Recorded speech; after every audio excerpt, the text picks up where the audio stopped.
প্রজাতন্ত্র দিবস উদযাপন করা হলো সারা ভারত আর্য মহাসভার উদ্যোগে বহরমপুরে। এদিন দলীয় কার্যালয়ে জাতীয় পতাকা উত্তোলন করেন সারা ভারত আর্য মহাসভার মুর্শিদাবাদ জেলা সভাপতি মনীষ আমির। এদিন তিনি সংবিধান ও গণতন্ত্র রক্ষার ডাক দেন। কি বলেছেন তিনি আমরা দেখব।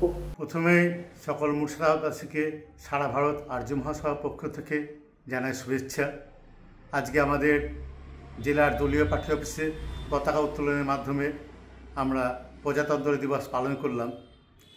পাশাপাশি জনগণের উদ্দেশ্যে বলতে চাই, সংবিধান রক্ষা করার দায়িত্ব কিন্তু জনগণের। শুধুমাত্র শাসক দলের ওপর নির্ভর করে বসে থাকলে কিন্তু এই ভারতবর্ষের সংবিধানকে সামনে রেখে গণতন্ত্র লুটিয়ে পড়বে।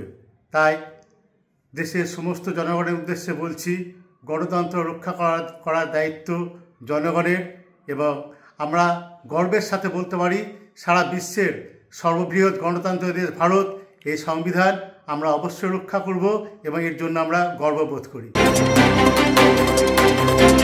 অঞ্জলিতে প্রজাতন্ত্র দিবস সেল। সোনার গয়নার মজুরিতে গ্রাম প্রতি 20%-এরও বেশি ছাড়। হীরের গয়নার মজুরিতে 75% পর্যন্ত ছাড়। রূপোর গয়না ও গ্রহরত্নে 10% ছাড়। এই অফার 23 থেকে 26 জানুয়ারি পর্যন্ত। অঞ্জলি জুয়েলার্স, সবার জন্য।